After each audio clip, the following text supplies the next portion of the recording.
ठीक है। Good morning students.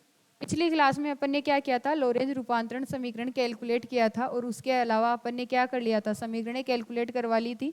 और वो क्या कर रही थी, हमारे पास जो इक्वेशंस थी x square plus y square plus z square minus c square t square equal to 0 को वो क्या करवा रही थी, सेटिस्फाइड करवा रही थी। ठीक है। और अपने पास क्या आ गए थे, चार आपके कोऑर्डिनेट्स आ गए थे। एक्स डेस बराबर अल्फा एक्स माइनस का वी टी, वाई डेस बराबर वाई, जेड डेस बराबर जेड और टी डेस बराबर alpha t minus v upon c square x. ठीक है। अब अपन को क्या करना है, ये तो हमारे पास स्थिति रूपांतरण समीकरण आ गई। अगर अपन को वेग रूपांतरण समीकरण कैलकुलेट करनी हो तो ठीक है, तो उसके लिए इक्वेशनें तो अपन को यही यूज करनी है, लेकिन आपको क्या करना होगा, इसको थोड़ा सा अलग से करना होगा। वेग रूपांतरण समीकरण,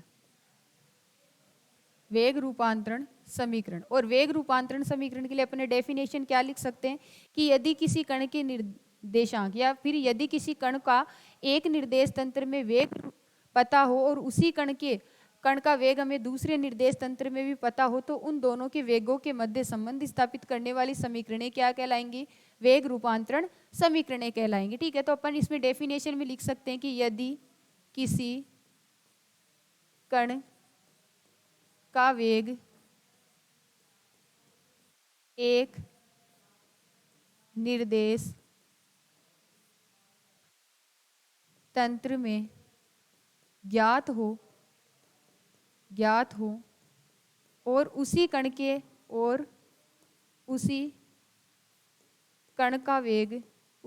का वेग दूसरे निर्देश तंत्र में भी ज्ञात हो, दूसरे निर्देश तंत्र में भी ज्ञात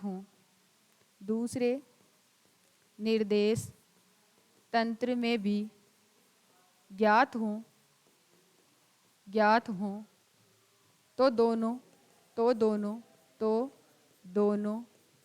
निर्देश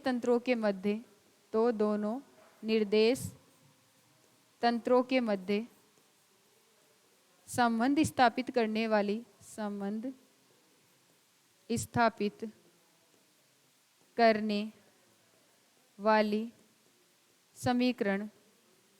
समीकरणें वेग रूपांतरण समीकरणें कहलाती है। वेग रूपांतरण समीकरणें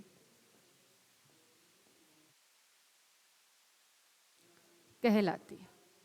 ये अपने पास क्या हो गई, इसकी डेफिनेशन हो गई। ठीक है। अब अपन को कैलकुलेट करना है, तो मैं इसको इक्वेशन, चलो ठीक है, यहाँ पर आप आगे अपन क्या कर सकते हैं, देखो यहीं से आगे से अपन करते हैं कि हम जानते हैं कि लोरेंज रूपांतरण समीकरणें, लोरेंज रूपांतरण, हम जानते हैं कि लोरेंज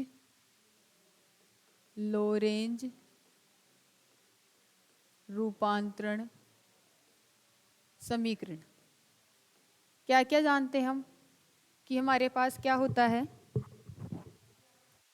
एक्स डेस बराबर तो alpha x minus we T होता है, वाई डेस बराबर वाई होता है, जेड डेस बराबर जेड होता है, और उसके अलावा टी डेस बराबर alpha t minus v upon c square x होता है। ये मेरे पास इक्वेशन हो गई फर्स्ट, ये मेरी सेकंड, थर्ड और ये मेरी हो गई फोर्थ। ठीक है। तो आपके पास देखो समीकरण,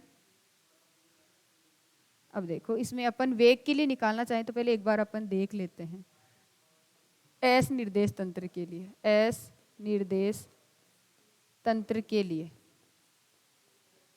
एस निर्देश तंत्र के लिए वेग, एस निर्देश तंत्र के लिए वेग हो जाएगा यू एक्स बराबर तो d x upon d t, u y बराबर d y upon d t, और यू जेड बराबर d z upon d t.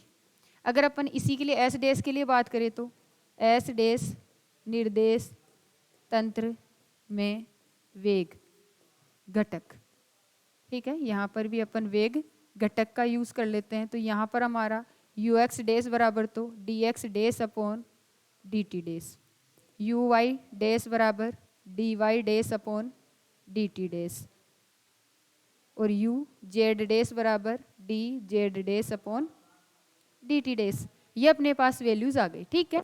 ये तो अपन को पता है। अब मैं क्या कर दूं, समीकरण 1 का यूज कर लूं। समीकरण 1 से, समीकरण 1 क्या कहती है कि एक्स डैश बराबर कितना होता है, alpha x minus we T. अगर मैं इसका टी के सापेक्ष अवकलन करूं तो टी के सापेक्ष अवकलन करने पर, टी के सापेक्ष अगर मैं इसका अवकलन करती हूँ तो क्या हो जाएगा, d x dash upon d t equal to alpha आपका कांस्टेंट है, ये क्या हो जाएगा d x upon d t minus v भी हमारा constant d t upon d t. अब आपके पास ये तो क्या रह गया, d x dash upon d t रह गया, ये हमारा अल्फा, ये कितना हो जाएगा हमारा यू एक्स हो जाएगा माइनस वी आ जाएगा। ठीक है, इस डी टी को आप इधर भेज दो, तो इसको इधर भेज दोगे तो डी एक्स डैश बराबर कितना हो जाएगा, alpha u x minus v d t. ये अपने पास आ गया। ठीक है, ये हमारे पास इक्वेशन हो गई हमारी 4। ठीक है, अब अपन क्या कर सकते हैं, समीकरण 4 तो यहाँ पर हो ही गई। ठीक है, ये हमारी कितनी हो जाएगी 5 हो जाएगी। ठीक है, समीकरण 4 का टी के सापेक्ष अवकलन करने पर, अवकलन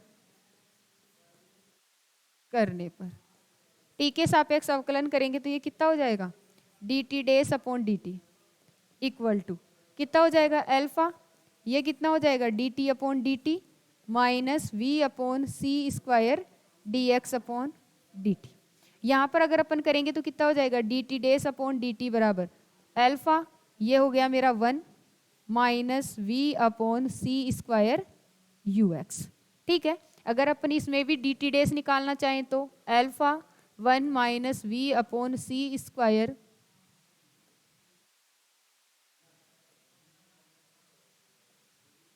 v upon c square u x d t, ये वाली वैल्यू आ गई। ये मेरे पास हो गई इक्वेशन 6। अब अगर मैं समीकरण 5 और 6 को डिवाइड कर दूं तो मेरे पास d x dash upon d t dash आ जाएगा और d x dash upon d t dash क्या हो जाएगा हमारा यू एक्स डैश हो जाएगा। ठीक है, तो इसको अपन नेक्स्ट क्या कर सकते हैं, नेक्स्ट अपन कर सकते हैं समीकरण 5 डिवाइड बाई समीकरण 6। तो यहाँ तो मेरे पास कितना हो गया, यहाँ तो हो गया मेरा D x dash upon d t dash, यहाँ पर मेरे पास कितना था अल्फा एक्स की जगह तो यू एक्स माइनस वी और यहाँ पर मेरा डी टी, और यहाँ मेरे पास था alpha 1 minus v upon c square u x d t. तो डी टी से d t cancel out, alpha से अल्फा कैंसिल आउट, ये कितना हो गया मेरा यू एक्स डैश, और यहाँ u x minus v divide by 1 minus v upon c square u x. ये आपके पास इक्वेशन कौन सी हो गई 7। अपने पास क्या आ गया यू एक्स डैश आ गया। ठीक है, इसी प्रकार से समीकरण 2 का टी के सापेक्ष अवकलन करने पर, टी के सापेक्ष अवकलन करोगे तो कितना हो जाएगा, ये तो अपने पास हो जाएगा d y dash upon d t, और ये कितना हो गया हमारा d y upon d t. ठीक है, तो यहाँ से आपके पास देखो, यहाँ से अपन क्या कर सकते हैं, देखो डिवाइडेड, तो डी वाई डैश बराबर d y dash upon d t बराबर कितना हो गया यू वाई, तो यहाँ से डी वाई डैश बराबर कितना हो गया यू वाई डी टी। ये मेरे पास इक्वेशन कौन सी हो गई 8 हो गई। फिर से मैं क्या कर सकती हूँ, समीकरण 8 डिवाइड बाई समीकरण 6, समीकरण 6 से डिवाइड कर दूंगी तो मेरे पास यहाँ से वैल्यू क्या आ जाएगी, देखो यहाँ तो मेरे पास d y dash upon d t dash हो जाएगा, और इधर क्या आ जाएगा मेरा u y d t divide by alpha 1 minus v upon c square u x d t. यहाँ से ये तो डी टी से डी टी कैंसिल आउट, तो यहाँ से मेरे पास कितना हो जाएगा, देखो इसको मैं क्या लिख सकती हूँ यू वाई डैश लिख सकती हूँ। यू वाई डैश बराबर कितना आ गया मेरा u y upon alpha 1 minus v upon c square u x. ये लास्ट इक्वेशन मेरे पास कितनी हो गई 9 हो गई। ठीक है, इसी प्रकार से अपन क्या कर सकते हैं, समीकरण 3 का टी के सापेक्ष अवकलन करने पर, अवकलन करने पर, अवकलन करेंगे तो हमारे पास यहाँ क्या हो जाएगी D Z dash upon d t, और ये कितना हो जाएगा हमारा डी जेड अपॉन dt। तो इसको अपन क्या लिख सकते हैं, uz लिख सकते हैं। तो यहाँ से dz डैश बराबर कितना हो जाएगा, uz dt। ये अपने पास इक्वेशन हो गई 10। फिर से अपन क्या कर सकते हैं, समीकरण 10 इज डिवाइड बाई समीकरण 6। समीकरण 6 से डिवाइड किया तो dz dash upon dt dash बराबर कितना आ जाएगा हमारा, uz dt divide by alpha 1 minus v upon c square ux dt। dt से आपका dt कैंसिल आउट, तो यहाँ से ये तो कितना हो गया हमारा ug डैश, और यहाँ पर uz upon alpha 1 minus v upon c square ux, और ये मेरे पास इक्वेशन हो गई मेरी 11। अब आपके पास समीकरण 7, 9 और 11 किसको बताएगी, वेग रूपांतरण समीकरण को बताएगी। ठीक है, तो नेक्स्ट अपने पास क्या आ जाएगा, समीकरण 7, 9 व 11 वेग रूपांतरण समीकरण को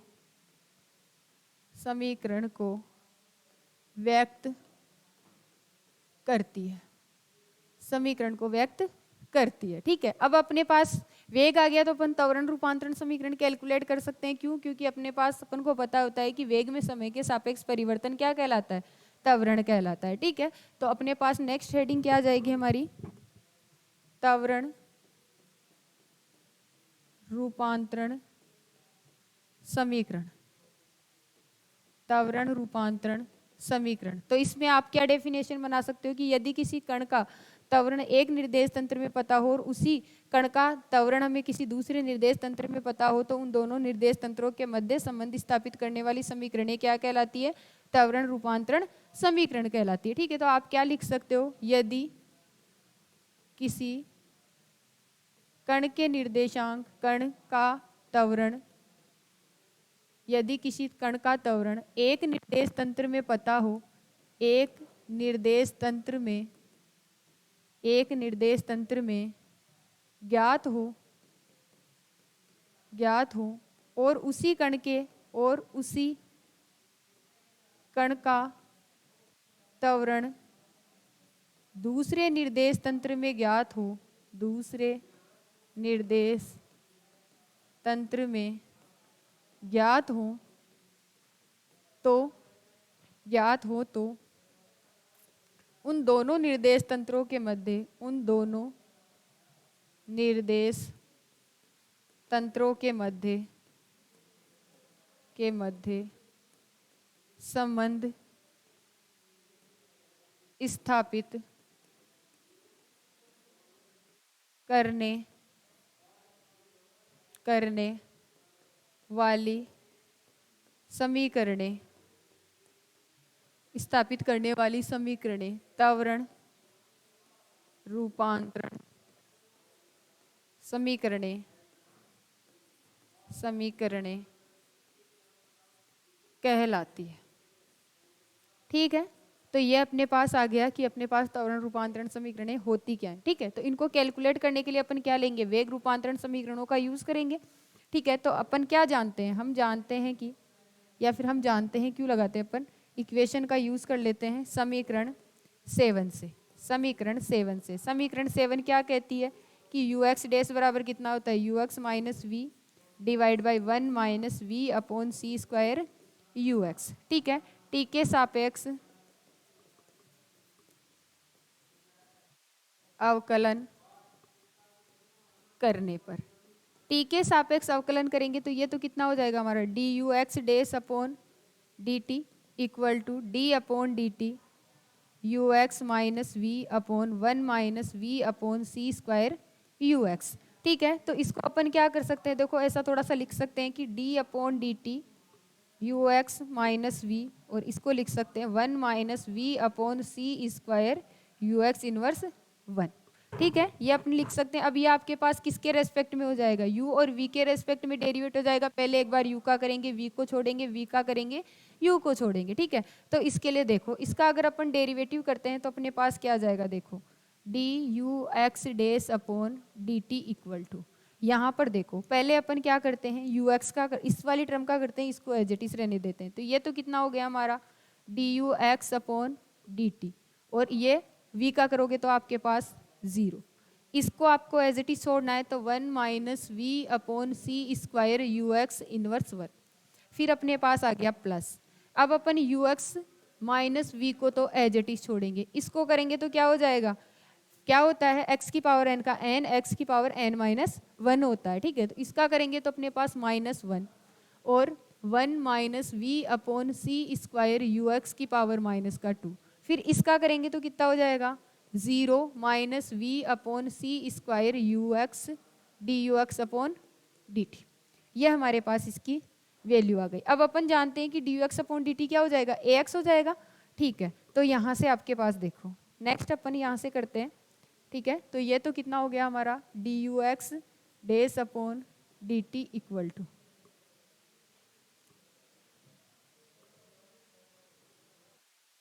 एक बार देखो इस वाले में थोड़ा सा चेंज कर लेते हैं, देखिए ना हो जाएगा, ठीक है। यहाँ से देखते हैं, यहीं से साथ के साथ होता रहेगा, ठीक है। अब देखो आपके पास इसको क्या लिख सकते हैं, D u x dash upon d T लिख सकते हैं। ये अपने पास कितना हो गया हमारा ए एक्स, और यहाँ 1 minus v upon c square u x minus 1 plus u x minus v, थोड़ा सा इसको चेंज करके लिख लेते हैं, ठीक है, ताकि आपको लास्ट में जाके प्रॉब्लम नहीं आए, ठीक है। इसको थोड़ा सा ऐसा लिख लेते हैं ए एक्स, इसको क्या मैं नीचे लिख सकती हूँ इनवर्स में है, तो 1 minus v upon c square u x. फिर यहाँ पर आपके पास प्लस हो जाएगा, यहाँ पर है प्लस, यहाँ पर अब आपके पास प्लस है लेकिन यहाँ पर आपका नेगेटिव साइन है, तो यहाँ पर ये नेगेटिव साइन में चेंज हो जाएगा और कितना आ जाएगा, यू एक्स माइनस का वी और divide by 1 minus v upon c square u x का स्क्वायर। और यहाँ पर देखो ये माइनस और माइनस तो ये प्लस हो जाएगा, तो यहाँ से पहले से प्लस, और यहाँ कितना हो गया, v अपॉन सी स्क्वायर ए एक्स। ये वाली वैल्यू हमारे पास आ गई। अब देखो इनमें दोनों में से ए एक्स कॉमन है और ये आपके पास डी टी है, तो मैं इसको ऐसा लिख सकती हूँ क्या, डी यू एक्स डेस बराबर ए एक्स डी टी। ये तो हमारे पास बाहर आ जाएगा क्योंकि ए एक्स दोनों में तो कॉमन ले लिया मैंने। यहाँ से अगर मैं एलसीएम लेना चाहूँ तो क्या हो जाएगा, 1 upon v square 1 minus v upon c square u x का होल स्क्वायर। ये मैंने यहाँ पर एलसीएम में ले लिया, तो यहाँ पर एक डिजिट है, यहाँ पर 2 डिजिट है, तो अपने पास क्या बचेगा ऊपर, 1 minus v square u x बच गया। इसके अलावा प्लस ये कितना है, यू एक्स माइनस का वी और वी अपॉन सी स्क्वायर। ये अपने पास एज इट इज वैल्यू आ गई। एक बार इसको अपन मल्टीप्लाई कर लेते हैं, डी यू एक्स बराबर कितना हो जाएगा, ए एक्स डी टी, यहाँ पर 1 minus v upon c square u x plus कितना हो जाएगा हमारे पास, v upon c square u x minus v square upon c square. ये अपने पास वैल्यू आ गई और डिवाइड बाई कितना आ गया, 1 minus v upon c square u x का होल स्क्वायर। ये अपने पास वैल्यू बच गई। यहाँ देखो इसको तो अपन इससे कैंसिल आउट कर सकते हैं। यहाँ पर क्या बचा, डी यू एक्स डेस बराबर a x d t 1 minus v square upon c square divide by 1 upon v square upon c square u x का होल स्क्वायर। अब मैंने आपको एक चीज़ करवाई थी आगे, क्या करवाया था मैंने आपको, इसके आगे मैंने एक आपको चीज़ करवाई थी कि चूंकि अल्फा बराबर कितना होता है, 1 upon root 1 minus v square upon c square. तो अगर मैं इसके लिए अल्फा स्क्वायर लिखना चाहूँ तो 1 upon 1 minus v square upon c square हो जाएगा। अगर आप यहाँ से 1 minus v square upon c square निकालना चाहते हो तो 1 अपॉन अल्फा स्क्वायर आ जाएगा, ठीक है। तो यहाँ पर मैं क्या लिख सकती हूँ, डी यू एक्स डेस बराबर a x d t upon alpha square 1 minus v upon c square u x का होल स्क्वायर। अब आपके पास देखो समीकरण 7 से, समीकरण 6 से देखो, समीकरण 6 से क्या था, डी टी डेस बराबर अल्फा और यहाँ पर था 1 minus v upon c square u x और यहाँ पर था मेरा डी टी। यही चल रहा था अपने पास, ठीक है। तो दोनों अगर अपन यहाँ पर रखना चाहें तो देखो आपके पास क्या हो जाएगा, d u x dash upon d t dash is equal to, यहाँ तो अपने पास आ गया ए एक्स डी टी और डिवाइड बाई ये कितना चल रहा है हमारा, alpha square 1 minus v upon c square u x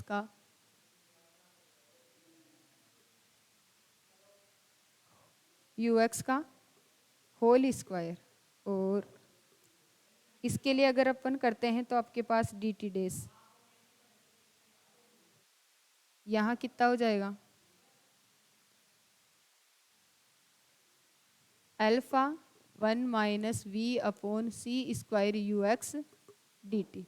d t से आपका ये डी टी भी कैंसिल आउट। तो यहाँ से अगर अपन इसको चेंज करना चाहें तो अपने पास क्या चेंज हो सकता है, नहीं ये तो नहीं आएगा, कहीं ना कहीं अपन ने मिसिंग किया है कुछ ना कुछ।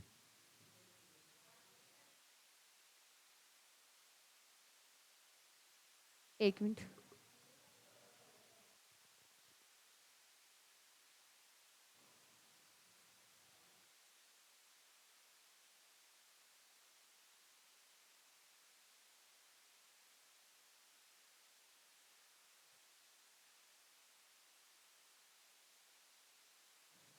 ठीक है सही है, अपन ने कोई गलती नहीं किया। ठीक है, यहाँ पर ये तो क्या हो गया हमारा ए एक्स डेस, यहाँ पर कितना हो गया a x upon alpha cube 1 minus v upon c square u x की पावर 3। ठीक है, तो इसको अगर आप थोड़ा सा चेंज करना चाहो तो अल्फा कितना होता है हमारा root 1 minus v square upon c square होता है 1 अपॉन में। ठीक है, तो अगर आप इसको चेंज करोगे तो क्या हो जाएगा, ए एक्स डेस बराबर a x 1 minus v square upon c square की पावर 3/2, क्योंकि रूट में आती है इसकी value 1 minus v upon c square u x की पावर 3।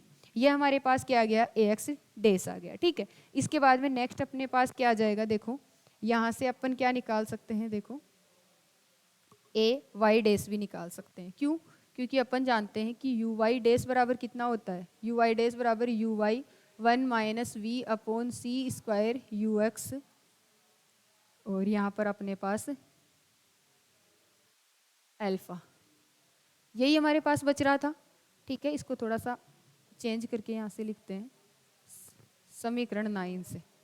समीकरण 9 से क्या था, यू वाई डैश बराबर u y upon alpha 1 minus v upon c square u x बच रहा था। इसका भी अपन डी टी के रेस्पेक्ट में डिवाइड करते हैं, डेरिवेटिव करते हैं, तो d y dash upon d t बराबर यहाँ पर अपने पास क्या हो जाएगा, देखो 1 अपॉन अल्फा तो मैंने कॉमन ले लिया। ठीक है, इसके लिए अगर अपन करेंगे तो देखो अपनी u वाली u अपॉन वी से ही कर लेते हैं। ठीक है, नीचे क्या होता है, v का स्क्वायर होता है, तो 1 minus v upon c square u x, फिर ये वाला तो एज इट इज रह जाता है 1 minus v upon c square u x. इसका करेंगे तो d u y upon d t minus, अब अपने पास यू वाई तो एज इट इज, इसका करेंगे तो कितना आ जाएगा अपने पास, इसका करेंगे तो minus v upon c square d u x upon d t, ये वाली अपने पास वैल्यू आ गई। ठीक है, तो यहाँ से अगर अपन करते हैं तो इसकी वैल्यू क्या आती है, देखो d y dash upon d t, और इसका स्क्वायर हो जाएगा तो अपने पास कितना आ जाएगा 1 अपॉन एल्फा। यहाँ पर अगर अपन करते हैं तो क्या हो जाएगा 1 minus v upon c square u x u y minus u y 1, और यहाँ पर प्लस हो जाएगा v upon c square u x, ये अपने पास इसकी वैल्यू आ गई। और डिवाइड में कितना आ गया 1 minus v upon c square u x का होल स्क्वायर आ गया। ठीक है, इसको आगे करके देखते हैं, इसको आगे करके देखेंगे तो देखो क्या आएगा, इसको आगे करके देखेंगे तो क्या आएगा, देखो d y dash upon d t equal to 1 upon alpha, इसको खोलते हैं तो क्या आएगा, यहाँ तो आ जाएगा मेरा u y minus v upon c square u y u x, और यहाँ पर मेरे पास कितना आ जाएगा, इसमें मैंने कुछ गलती तो नहीं कर दी,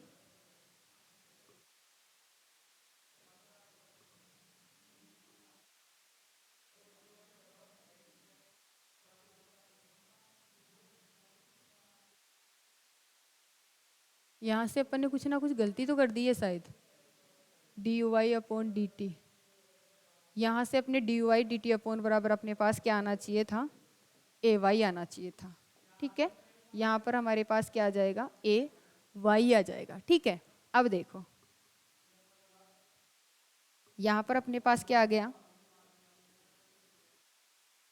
यहाँ पर हमारे पास ux ay, और यहाँ पर भी मेरे पास कितना आ गया ay, ठीक है। और यहाँ पर मेरे पास plus uy v upon c square ux आ गया, और डिवाइड में कितना आ गया मेरा 1 minus v upon c square ux का होल स्क्वायर। ये वाली वैल्यू आ गई मेरे पास, ठीक है।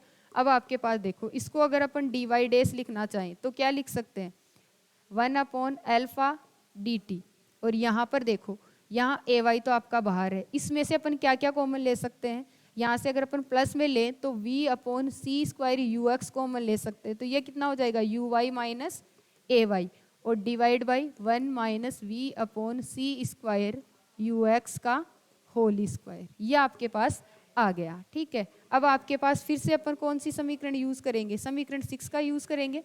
समीकरण 6 क्या बताती है आपके पास, समीकरण 6 से, समीकरण 6 से, समीकरण 6 से क्या हो जाएगा d y dash upon d t dash बराबर 1 upon alpha d t a y plus v upon c square u x u y minus a y divide by 1 minus v upon c square u x का whole square. और यहाँ पर अपने पास D t dash बराबर कितना आना चाहिए alpha 1 minus alpha, और यहाँ पर 1 minus v upon c square u x d t आना चाहिए, ठीक है। ये अपने पास आना चाहिए, ठीक है। तो यहाँ से डी टी से तो मेरा हो गया डी टी कैंसिल आउट।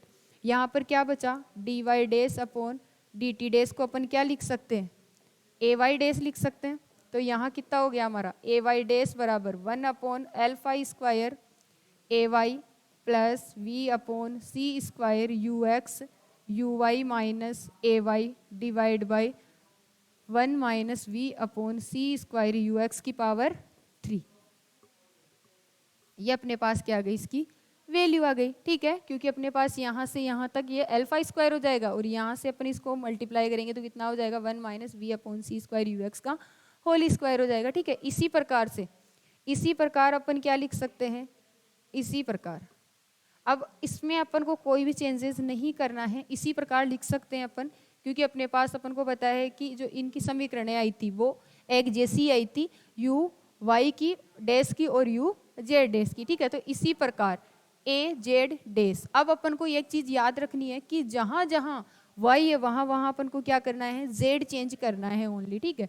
तो यहाँ कितना हो गया मेरा a z plus v upon c square u x u z minus a z divide by 1 minus v upon c square u x की पावर 3, ठीक है। और ये आपके पास लास्ट इक्वेशन, ये आपके पास लास्ट इक्वेशन कितनी हो गई, यहाँ से अगर अपन इक्वेशंस को चेंज करना चाहें तो देखो अपन ने इक्वेशन ही नहीं दी है ना इनको, इसके बाद में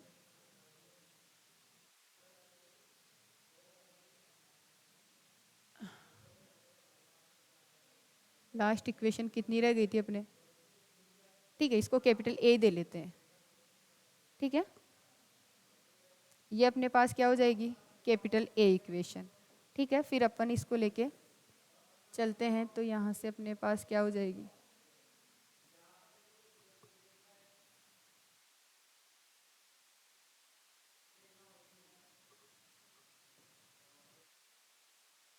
ये अपने पास क्या हो गई कैपिटल बी इक्वेशन, और ये हमारी हो गई कैपिटल सी इक्वेशन, ठीक है। तो देखो समीकरण कैपिटल ए कैपिटल बी व कैपिटल सी त्वरण रूपांतरण समीकरण को त्वरण रूपांतरण समीकरण को व्यक्त करती है, त्वरण रूपांतरण समीकरण को व्यक्त करती है। इसके साथ आपका एक सेकंड चैप्टर भी खत्म हो जाता है, थर्ड चैप्टर है वो अपन नेक्स्ट क्लास में स्टार्ट करेंगे। यहाँ तक अगर आपको कोई प्रॉब्लम हो तो आप कमेंट्स करके पूछ सकते हो। Thank you.